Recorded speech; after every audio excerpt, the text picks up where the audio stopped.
In this video, you will learn how to get dark mode on Trello. First, you can install a browser extension that applies dark mode to all websites on Chrome. The popular browser extensions are Dark Reader. Once this is installed, you can toggle dark mode on and off, and it works for all of Chrome sites. You can also use Night Eye. This is another extension that will give you dark mode across all websites. If you do not want to use a browser extension, use this other method. First, if you're using Windows, go to Settings, Personalization, then Colors. Under Choose your default app mode, select Dark Mode. Then, all of your websites will be in dark mode. For Mac iOS, go to the System Preferences, then click General.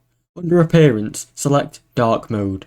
This method will darken the interface of the apps, and in some case will affect all websites such as Google Ads and other apps. While Google Ads doesn't officially have a dark mode yet, these workarounds should help you achieve that similar result. Thanks for watching. Don't forget to like and subscribe.